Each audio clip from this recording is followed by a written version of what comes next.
আমরা সবাই আসলে কি খুঁজি? টাকা, ক্ষমতা, নাকি নামডাক? আসলে দিন শেষে আমরা সবাই একটা জিনিসই খুঁজি, আর সেটা হলো সুখ। কিন্তু সমস্যা হলো আমরা সুখ খুঁজি ভুল জায়গায়। আমরা ভাবি নতুন একটা ফোন কিনলে হয়তো সুখী হব, বা ওই প্রমোশনটা পেলেই জীবন সেট হয়ে যাবে। কিন্তু সত্যিটা কি জানেন? সুখ কোনো গন্তব্য নয়, এটা একটা জার্নি বা যাত্রা। আর এই সুখ কিন্তু বাইরের কোনো জিনিস থেকে আসে না, এটা তৈরি করতে হয় আপনার নিজের ভেতর থেকেই। আজকের এই ভিডিওতে আমি আপনাদের সাথে এমন ১৩টি সহজ অভ্যাসের কথা শেয়ার করব, যা আপনার জীবনকে শুধু সুখীই করবে না, আপনাকে মানসিকভাবে অনেক শক্তিশালী করে তুলবে। তো চলুন জীবনটাকে একটু নতুনভাবে সাজিয়ে নেওয়া যাক। প্রাণ খুলে হাসুন, লাভ মোর। জীবনটাকে আমরা বড্ড বেশি সিরিয়াসলি নিয়ে ফেলি, তাই না? সব সময় কাজের চাপ, টেনশন আর প্রতিযোগিতার দৌড়। কিন্তু বিজ্ঞান এবং প্রাচীন স্টোয়িক দর্শন দুজনেই এক কথা বলে, হাসুন। হাসি শুধু মন ভালো করার ওষুধ নয়, এটা আপনার শরীরের স্ট্রেস কমায়। যখন আপনি প্রাণ খুলে হাসেন, তখন আপনার মস্তিষ্ক মনে করে সব ঠিক আছে। এমন না যে আপনার জীবনে কোনো সমস্যা থাকবে না, কিন্তু সমস্যার মাঝখানেও যদি আপনি হাসতে পারেন, তাহলে বুঝবেন আপনি পরিস্থিতির ওপরে আছেন। তাই আজ থেকে ছোটখাটো ভুল হলে বা জ্যামে আটকে থাকলে রেগে না গিয়ে একটু হাসুন, জীবনটা অনেক হালকা মনে হবে। প্রকৃতির কাছে যান, get outside and connect with nature. আমরা এখন ৪ দেয়ালের বন্দী, অফিস, বাসা আর গাড়ির এসি, এর বাইরে আমরা যেন বের হতেই চাই না। কিন্তু মানুষ হিসেবে আমরা তৈরি হয়েছি প্রকৃতির সাথে মিশে থাকার জন্য। আপনি হয়তো ইউটিউবে the art of being alone টাইপের অনেক ভিডিও দেখেছেন, যেখানে একা থাকার গুরুত্ব বলা হয়। কিন্তু প্রকৃতির মাঝে একা হাঁটা বা কিছুক্ষণ গাছের ছায়ায় বসে থাকার যে শান্তি, তা অন্য কোথাও পাবেন না। এটাকে বলা হয় ফরেস্ট বাথিং। দিনে মাত্র ১৫-২০ মিনিট খোলা আকাশের নিচে কাটান, দেখবেন আপনার মনের অস্থিরতা নিমেষেই কমে গেছে। সকাল সকাল ঘুম থেকে ওঠা, বি এ মর্নিং পারসন। আমি জানি ভোরবেলা অ্যালার্মের শব্দ শুনলে মেজাজটা কেমন লাগে, মনে হয় আর ৫ মিনিট ঘুমাই। কিন্তু বিশ্বাস করুন, যারা সকালে ওঠে তারা জীবনের দৌড়ে অনেকটা এড়িয়ে থাকে। সকালের ওই শান্ত সময়টা একান্তই আপনার। তখন কোনো ফোন কল নেই, কোনো মেল নেই, শুধু আপনি আর আপনার ভাবনা। এই সময়টা নিজেকে প্রস্তুত করার জন্য সেরা। যখন আপনি দিনের শুরুটা নিজের নিয়ন্ত্রণে রাখতে পারবেন, তখন বাকি দিনটাও আপনার কথা মতো চলবে। তাই কাল থেকে সূর্য ওঠার আগেই বিছানা ছাড়ার চেষ্টা করুন, দেখবেন দিনটা কত বড় মনে হচ্ছে। দিনটিকে প্ল্যান করুন, pack your days with plans. অনেকে ভাবেন যা হবে দেখা যাবে, কিন্তু এটা ভুল।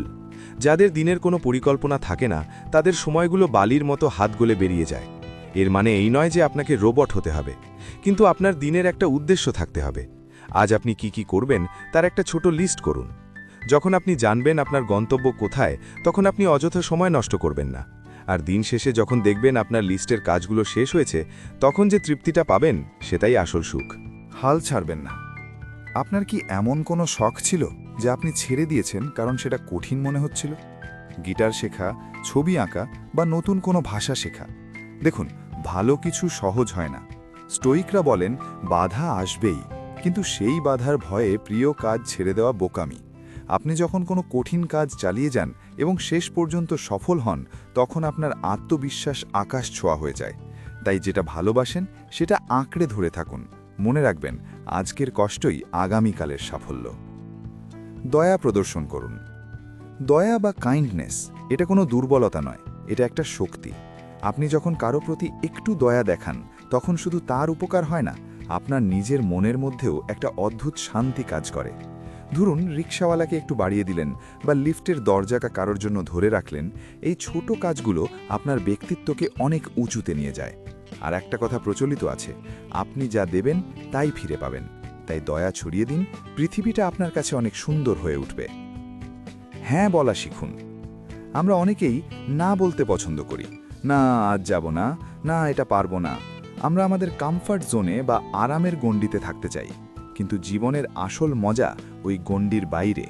নতুন কোনো সুযোগ এলে হ্যাঁ বলুন। নতুন মানুষের সাথে মেশা, নতুন জায়গায় যাওয়া, এগুলোই জীবনকে অভিজ্ঞতায় ভরিয়ে তোলে। আপনি হয়তো ভাবছেন কি হবে, সর্বোচ্চ ব্যর্থ হবেন, কিন্তু সেখান থেকেও তো শিখবেন। তাই জীবনকে না বলে আটকে রাখবেন না। ফোন বন্ধ রাখুন মাঝে মাঝে।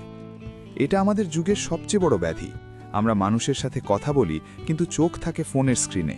এটা করে আমরা বর্তমান মুহূর্তটাকে হারিয়ে ফেলি।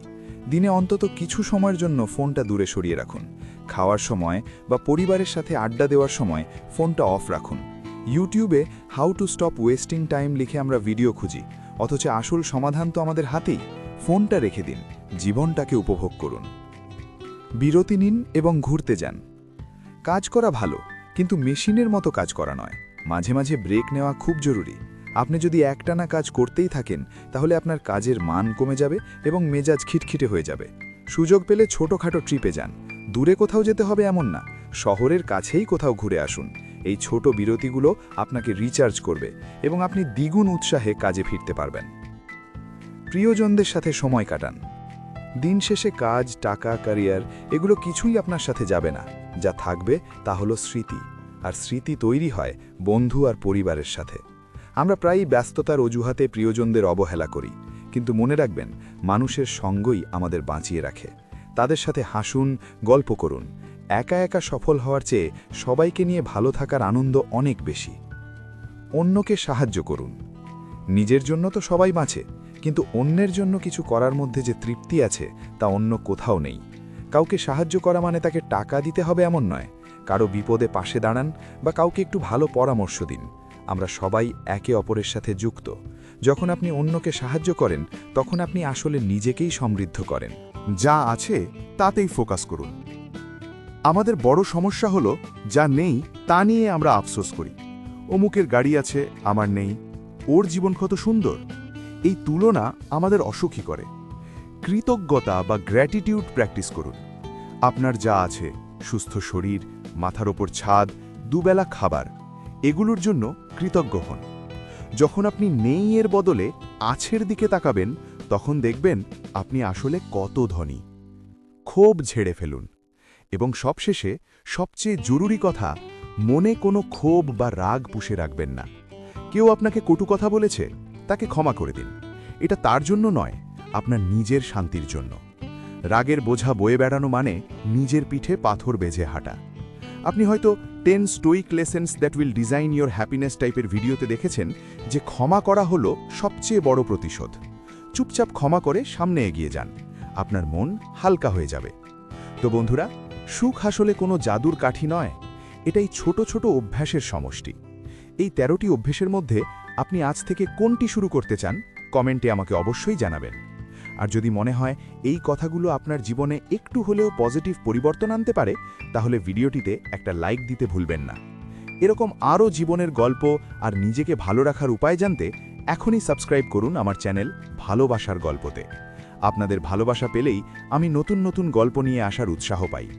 ভালো থাকবেন আর হাসি খুশি থাকবেন।